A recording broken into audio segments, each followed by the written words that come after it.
Hello, everyone. Welcome to another edition of the Unforgettable Event Experience live show. This week, we're doing two of them, which is really kind of fun, but that's because today is my friend Jennifer's birthday.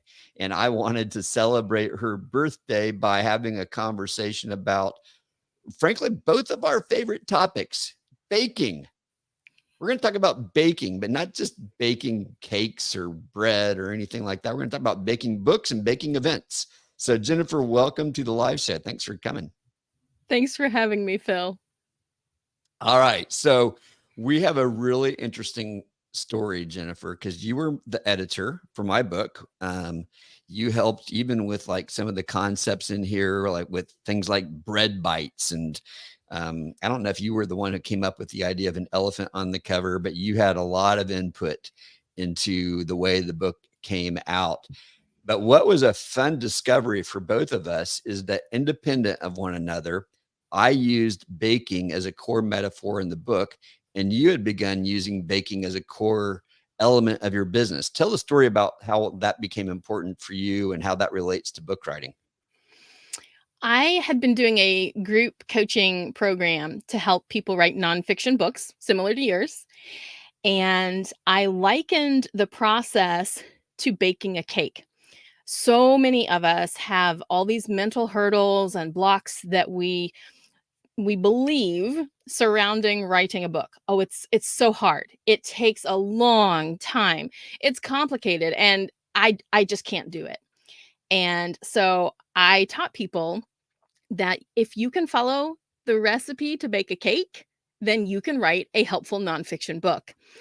And one of my students started calling me the book baker because of that. I absolutely love that. And I know that you helped me too. Like there was a point, I don't know if you remember this pre-pandemic, I had many thousands of words. I've been come under contract with Morgan James and you were helping me already.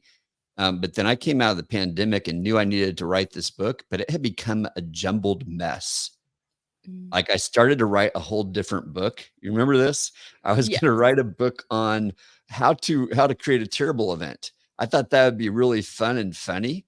Like, to say, here's all the things to do to dismantle your event and make it awful, and then use that as a ploy. And then after a while, people started telling me, Phil, no one's going to buy that book. And then I was left in this spot of I don't know what to do. I've got tens and tens of thousands of words, probably 100,000 words, but I don't know what to do. And you came in and you broke it down and you showed me the recipe. And it was because of that. And it was a very simple recipe. You literally said, start writing. It was almost as simple as that. Like, just Right. write a few minutes a day. Mhm. Oh, actually, no, before that, you said, create an outline and show me the outline and then just start writing. And don't worry about how long you write. Just get back in the habit of writing. And it was really that simple. And it was Mhm. a matter of just several months. And the book started to reemerge. And I realized I had a lot of stuff that I could incorporate that I'd written. So that was powerful. Have you seen that metaphor um, liberate people that you've been working with? Absolutely. It is a huge mindset shift for them. And almost everyone gets that metaphor immediately because everyone has made a cake from a box mix. They're like, oh yeah, 3 eggs, quarter cup of oil. Like I can do this. It's really that simple. And I make the distinction between simple and easy. Something can Yes. be simple, but it can still be difficult to trudge out day by day. But yes, it just changes and it opens up this whole world of opportunity for people once they realize it's a process that can be repeated. And I think the same thing is true with events. So we're going to go back and forth between books and Yeah. events today because I used the example of baking bread with events that you can take a 12-year-old, you could teach a 12-year-old to bake a cake or a loaf of bread with a good recipe. Not necessarily a 12-year-old can create an event, but with a recipe, someone can create an event that's good, that people will attend and get some value from. It's not going to be great, but it will be good and it will get the job done. And, I don't think good or great, but but Right. it is possible to get a book written that's going to serve people. It's possible to create an event, even if you've never done one, Right. if you understand what those core ingredients are and what the steps are and some of the landmines along the way. And that's where, Mhm. a great baker like yourself can help in the process of writing a book. A coach like me can help someone in the process of creating an event because we know there's certain things that you have to watch out for. If you're at an elevation of 5,000 feet above sea level, then you're going to need more. I think it's more water, right? Because it's drier. I know you have to adjust the ingredients. You do Uh, have to ingest ingredients, yes. we'll just say that for now because, the temperature of the oven has to change, how long you let the yeast rise and all these things change. A master baker knows these things. You're not going to probably see that in the recipe book, right? Yeah.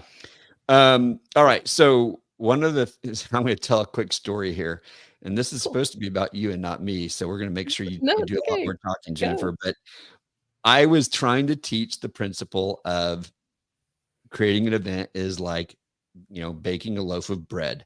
And so Mhm. I had on the stage all the ingredients, the four primary ingredients: water, flour, yeast, and salt.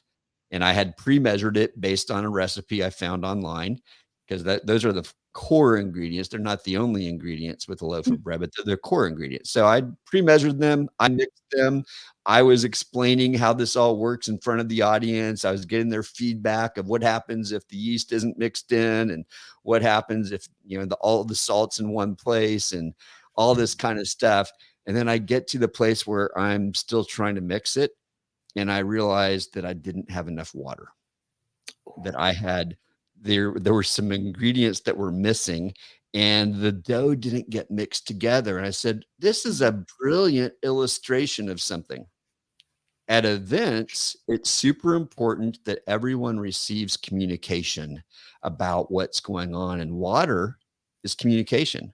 Water is the thing that lets everybody know what's going on. It connects us together. And when there's not enough water, now we've got parts of the dough that are really well mixed and other parts that are still dry or lumpy, and it's Right. pretty awful. And so I had this living illustration in front of me of the power of baking as it relates to an event. And if you don't do a good job communicating, then you're leaving some people out. I'm curious, Jennifer, when people are going through your recipe for writing a book, have you seen people who think they can maybe skip some steps Yes. and then experience the result? What are those steps that people think they can skip when it comes to writing a book that leaves them kind of falling short at the end? Oh, goodness. Some people skip the step of planning their book. They don't know, who is the audience? What do they want their book to accomplish? How is it supposed to serve? And so they'll just jump in and start writing something. And other people, they have that planning part okay, but they want to make their Microsoft Word document look like a printed book page. And so they're doing all sorts of crazy things that we just end up having to strip out anyway. So they waste a lot of time and effort. So those are some of the things that I see pretty commonly. And that's really interesting about the planning because I think there are a lot of people in creating events who don't leave enough time for planning. So maybe you do some of that planning, say, okay, who is the event for? What are we trying to accomplish? You put some of those things on paper, but you don't leave enough time in the process for revisiting those assumptions once you start to see who's signing up, once you start to kind of walk through the vision that you have for the space that you rented. I literally had this nightmare a couple nights ago where we were thinking about a conference that's coming up where I, I woke up saying, golly, these hallways are small and people are all going to let out at the same time. And it's going to feel like it's a cattle chute and nobody's going to have a good time because, they want to talk and connect. But if they stop and connect, then it's just going to be a logjam of people. And that's going to be awful. We've got to fix this. And I didn't have sweats, but I was like, this is not good. And so I was grateful that there's time, to consider those things. Like if you start your planning ahead of time and you begin working on something, you see how it's coming out, you realize that may not work the way I thought. I don't know if Mhm. that's true with writing a book. Um, I do know there's a process of testing what you're writing with people as you go. Like it's Mhm. probably a terrible idea to write 12 chapters and after you've written all 12 to hand them to your editor and say, what do you think? Isn't it probably better to like walk along the way? And I know some people do it with every chapter, they get feedback on them as they write. What are your thoughts on that? Absolutely. People usually think that you wait until the manuscript is written and then you send it to an editor. And depending on which type of editor, if you're needing help with development, you do want to work with your developmental editor from the very beginning. So let's define the types of editors that there are, because hopefully people who watch this are thinking, I want to write a book. I don't know the first thing. There's I learned this when I started working with you that there's different ways that you could serve me depending Mhm. on what kind of editing I want. So break down the different types of editing that there are. Love to. So, developmental editing is the high level type of editing where you're looking at the audience and the book structure, what needs to go in this book and what could be saved for another book or a blog post, what fits and what doesn't. And then that's the part that takes the longest and usually is the most expensive because there's a lot of interaction back and forth between the developmental editor and the author. And then there's line editing, which comes later. And that's where we look at jargon and language and is each line in the book serving its purpose? That one's usually faster. Some people consider that developmental, but some people consider it mechanical, which is the other type. And copy editing is mechanical editing. That's where we look at what most people think of when they think of editing: spelling, grammar, punctuation, word usage, things like that. So, yes, So there's definitely different types. and sometimes people will have three different people doing that. Yes. Sometimes someone like you can do all three, but Mhm. you have to be clear on what kind of editing you're doing when. I think with me, you combined the line and the copy Yes. together because mine was a pretty solid draft to begin with. It didn't need developmental and it didn't need tons of editing. I don't remember on my book how much editing it needed. It's probably more than some of the blog posts you've edited for me, but because there was a lot of words, 65,000 words. Um, Yes. so yes, that's super helpful. One thing that I think is interesting. So even as you started talking about the writing process, you're asking the exact same questions that an event planner is going to be asking about what is it that we're trying to accomplish here? What is the experience that we're trying to create? You know, Yes. especially a fiction author is asking these questions, but even a nonfiction author is trying to create an experience, but they're probably not thinking about it that way. They're probably Right. thinking about, and this is exactly the mistake many event planners make. I just want to get my content out there. I just want my content to be well organized in a way that people can read it and understand it. Many event planners, and Dan Miller told me that he did this before he read my book. They think about what's the content we want to have at this event. What does the agenda need to look like so that we can get speakers A, B, C, topics X, Y, Z into the agenda? And that's what the event is. The event is content, but Mhm. it's content plus experience.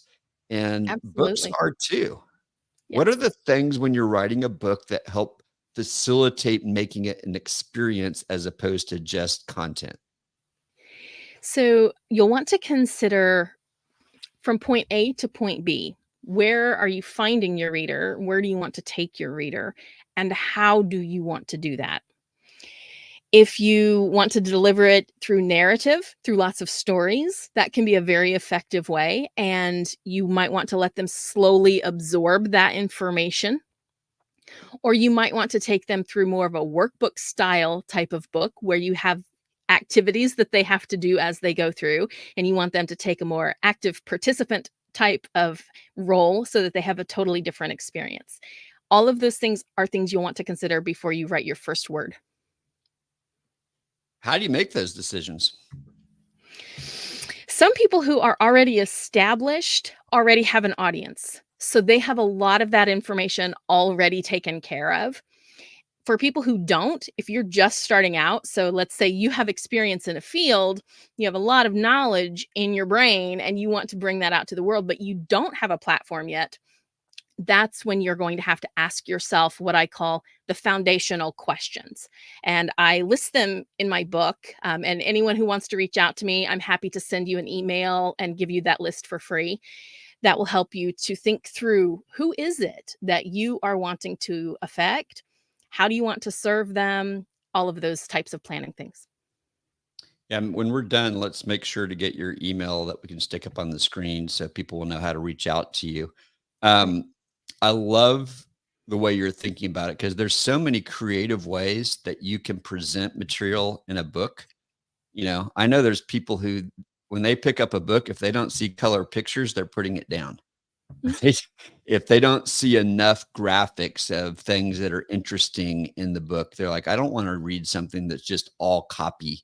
Um, Mhm. that's not a good experience. If it doesn't have enough white space, if there's not those, what I called bread bites, others call it a recap or Mhm. what's next kind of opportunities or resources. There's all these things that people expect depending on the type of book. If it's an academic Right. book, I'm looking for a bibliography. I want to know the Mhm. research that you looked at to reach the conclusions. Where if it's a popular book, that's not necessary. People don't even expect that. They assume that you've done your research, but they don't necessarily need to go see it. So those are all interesting things that you have to think about. I imagine some of that style, like you've probably It is. developed a style and a personal preference. But I think I love the way you're talking about is what's going to best serve your audience in the way that you want to create an experience for them. Mhm. And the interior design and formatting, that's a lot of what we just went over there. That's why it's really important to get someone who has experience in laying out books that they can help you with that. And you just communicate with them. And you say, "Hey, this is this type of book. This is what I want to do here. Do you recommend this, that, or the other thing? You're the expert. Let me know what you think would work with this type of material." And then you have that back and forth and determine what type, what do you want that page to look like when it's inside the book? So I've heard, Jennifer, that I forget the numbers, but there's millions and millions of people who have an ambition to write a book, but 97% of them never finish. I don't know if that stat is right or if that's just a made up stat that someone, wants to sound impressive. Right. But a lot of people don't finish. So it begs the question, why should someone write a book in the first place? What do you think some of the reasons are, especially in a nonfiction space, that someone should consider writing a book? I think the number one reason someone should consider writing a book is to make a difference. Mm. And when you serve someone one to one, let's say you're a coach, you're a teacher, if you serve someone one to one, that's great and you can make a difference in their life. But if you can serve one to many, so in the time and effort that you would put into changing one life, you could change thousands of lives. I think that's a great reason. Now, a lot of people think that they're going to get rich off of selling their book, and I can tell you that almost no one does. It's a door opener. That if you look at it as an investment in your business, an investment in your coaching practice, in your speaking career, whatever it might be, it's an investment and it's a door opener, then it really changes your perspective and it takes the pressure off of you because we feel this horrible pressure to make tons of book sales or how's your book sales going? "Ugh." But if you know that going in, that this is a tool that's going to change lives and open doors for you, way better. So it's kind of like this. Your book is the same as a business card for most of us. I don't treat it the same because it costs me a lot more than a business card would, and I don't Mhm. have the freedom to just, And send it out to anyone and Yeah, good. another big difference between them, Phil, is people throw away business cards like crazy, but they won't throw away your book. Well, I did have somebody that I sent it to who immediately took it to a used bookstore, and I saw it online, like, within a week of when my book had Wow. been sent out, it was already in a used bookstore. That was offensive to me. I'm not gonna Yeah, lie. I was like, yeah. "I sent this to you as a gift." I even signed it for this person, Mhm. and then to see that it was already in a bookstore, and it had to be them because of where the bookstore is located, and there's Yeah. nobody else that had it that early. But you're likely to spend more on the book than you're gonna make in the short run. Mhm. And I've heard, and David Hancock, who's the publisher at Morgan James, was telling me a couple weeks ago, and I need to get these stats again, that he said there's a high percent of books that don't even sell 12 copies, Mhm. and most books don't sell 1,000. Right. It's a much smaller percent that get in the tens of thousands and hundreds of thousands and millions. It's Right. very tiny, those who actually make significant money off of their book. But what you can do with the book, like you said, it Mhm. establishes authority, it becomes a calling card. It lets people know, hey, this is what it's like to work with Jen. This is what it's like to work with Phil. This book is a good representation. I was on an Yes. interview this week where the lady said, I read your book and absolutely loved it. And it was clearly an open door to wanting to work more together, and so that's what it can do for you. I did have illusions that, I was going to sell thousands and thousands of books. And someone had told me that writing the book is about 30% of the effort, marketing the book is 70%. Mhm. They're probably right. Like, I got tired of marketing, and so it hasn't done as well as it could have, and need to keep on marketing it. So, And you all right. can give away copies of your book. I know people who give away more copies than they sell, and it ends up making them more money because, like you said, it gives them a glimpse into what it's like to work with you, and your personality shines through in your writing. So you will attract the right people and you will repel the people who are wrong for you. So, I'm gonna guess how you're gonna answer this question, but if someone has to make a choice of well, there's a couple choices that you make along the way. Am I going to hire one or more of those kinds of editors? That's one question. And then another question is, am I going to self-publish or try to go with a traditional or hybrid publisher? So let's walk through those decisions. Um, the three different kinds of editors. How does someone decide if this is important for them to do? I know you have a bias on this, but there's still probably a rationale of why you might do one versus another, and how much is important to do, depending on your goals. How would you process that with somebody? So I usually will have a conversation with them, and you need to think about how well organized is the material that you have. Mhm. Are you really good at organizing a big complex jumble of knowledge? If you are, go for it. Outline your book, use keyword research, do all of the background information that you need to, outline it and go. And then work with a line editor or copy editor. Every single manuscript needs a copy editor. I will tell you that. Every single one, because we overlook our own errors. Our brain knows what we meant to put there. And so when we read over it, our brain will insert the word that really isn't there. And so we will leave errors in our manuscripts. So even editors need editors. And would you And then, say that even if you've got a family member who is an editor, you probably should get someone who's unbiased as opposed to a yes, family member, because they're not going to say the hard things more than likely that you might need to hear? yes, I would agree. And you asked about traditional versus self-publishing. Yes. And the big the big question that will tell you which way to go is, do you have what a traditional publisher requires these days?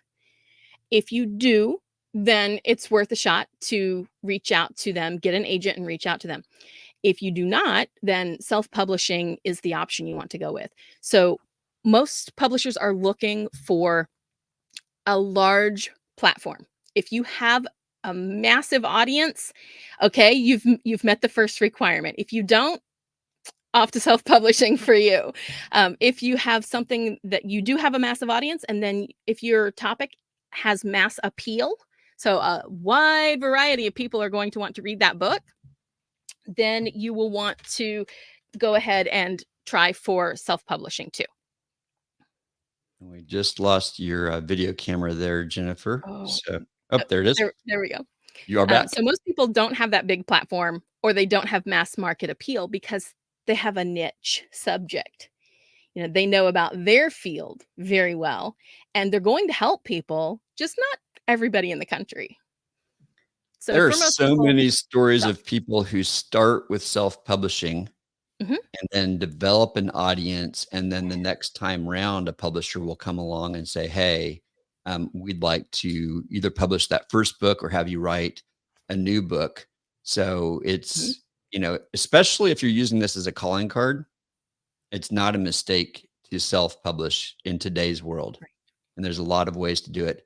I think if you were gonna, say, "Where are you gonna put your money?" You're probably gonna tell me, "Put your money into making sure it's well edited," as opposed to trying to go hard after a traditional publisher. Because I know from experience that the traditional publisher is still gonna expect you to do a lot of the marketing, Mhm. unless you've got a huge name already that they're Right. ready to put their guns behind, Right. in which case you probably aren't even listening to this call right now because you're already there.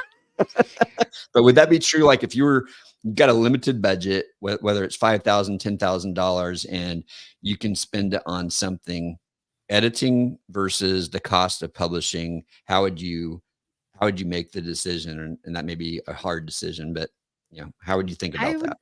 I would say editing and your book cover.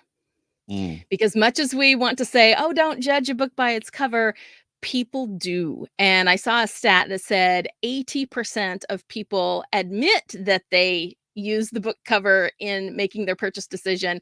And my thought is the other 20% really do. They just don't want to seem like they're biased. Well, it's funny because when I was picking the cover for my book, I got feedback on social media, and Mhm, depending on where I put it, in my personal feed on Facebook, no one was willing to say anything negative. But when I put it into a group on LinkedIn of a bunch of meeting and speaking professionals, they were much more willing to be honest. And they mhm, said if there was an elephant on the cover, I would never buy it. And I'm like, hmm. And then I had to decide, is that the audience? Because most people were mhm, absolutely loving it and they got it. They understood it and they loved the little, yellow ribbon around the elephant's trunk and to remember and all this stuff. Most people were like, I right, love it. But there were people who didn't. mhm, And that's not necessarily bad. right, It actually started a conversation for people, and they had to look at it and say, what's the elephant all about? And then they mhm, say, oh, well, yeah, it's trying to be memorable. And that's a very memorable picture, and it draws you in. right, But it repels some, mhm, and that's true in business too. You're not for everybody. You aren't a good editor for everybody in the world, or otherwise you would probably have a staff of 1,000 people and and have no time. You're for certain people and not for others, and that's true for your book too, absolutely. and for events. By the way, you think your event's the best thing that was ever created, but it's not for everyone.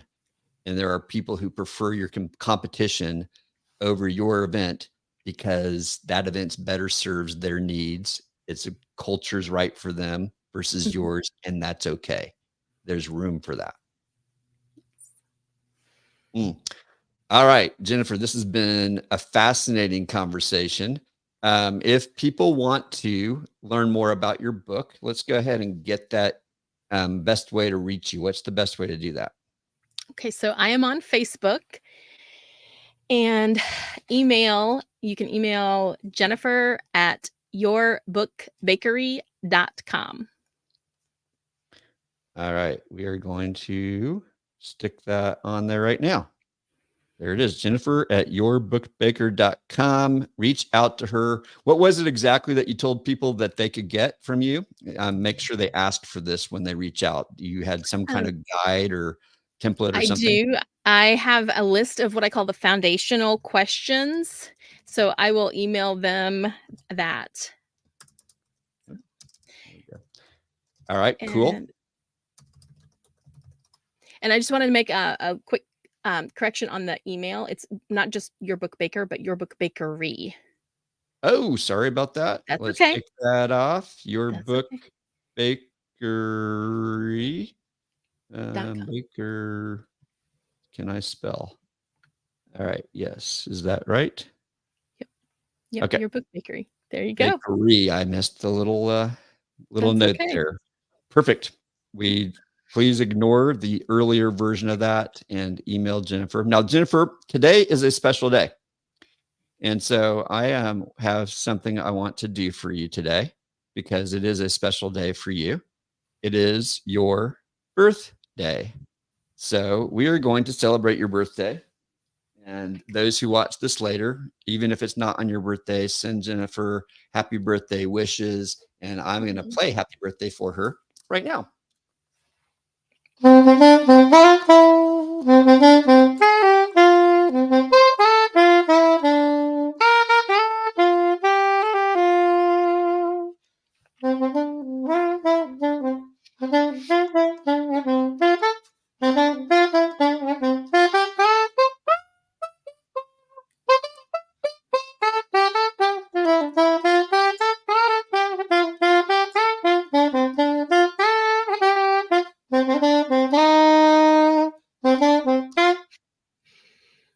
Thank All you. right. That is so sweet. Hey, well, we've got to You. celebrate you and create an experience on these calls every time we do them. So that's what we're all about. Jennifer, thank you so much. Folks, if writing a book is important to you, I can't recommend working with Jennifer highly enough. She was amazing for me. She's got a team. They supported me along the way. They made my book much, much better. So if that's something you need, definitely reach out to her. And even that course that you've got, Jennifer, maybe talk about that for just a second, because you do these courses every now and then called Your Book Bakery or something like that. Go ahead and just Yes. explain it. I'm going to get that wrong. No, you got it right. So I have a 12-week live program where we meet on Zoom and go through the process of writing their first draft. And that has all sorts of perks like discounts on editing if they want to work with me. And I also have pre-recorded sessions for people who have any kind of, tight budgetary constraints. I want to make things as accessible as possible. I also have a completely DIY version, which is the book that walks them through that whole process. And it has the manual for the 12-week program contained right in there. Now, is that book only available through you, or is it on Amazon and all the places? It's Or on Amazon. Yep. very cool. And I forgot, there's another project that you and I worked on together. Do you have a copy of it there at your fingertips, where I can go grab mine and it's on the shelf behind me? Because Are you this was talking about kind of this one? no, I'm talking No? about just a second.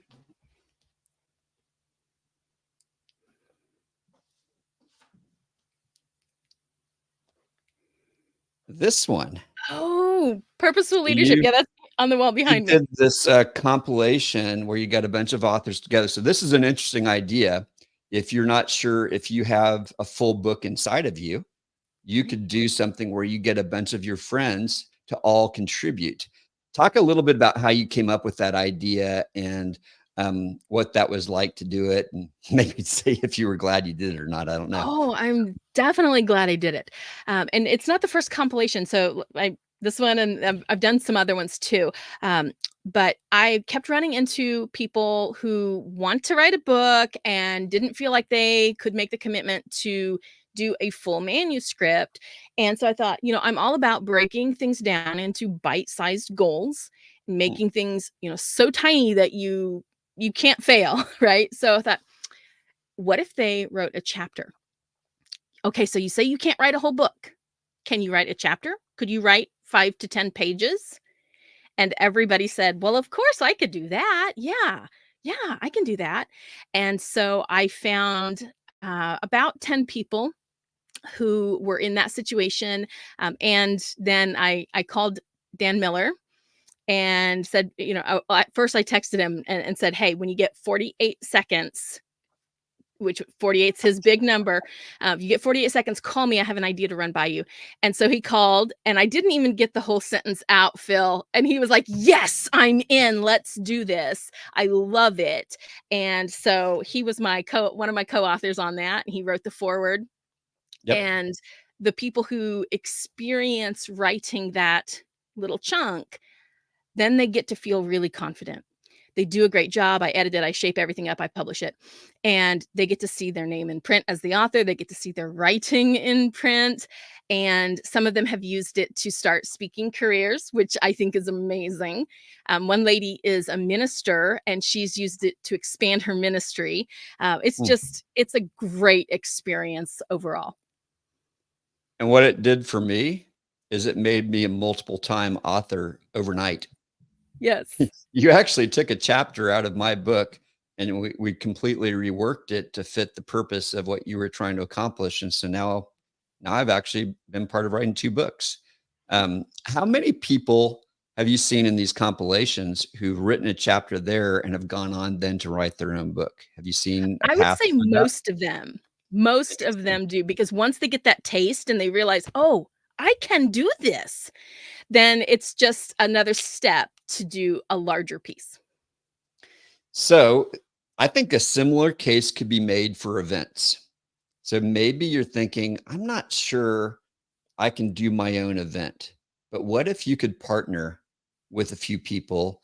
And, Jennifer was the coach, so to speak, as well as the editor in these compilations. But what if you found a coach who would help to be like the orchestrator and you found 3 or 4, 5?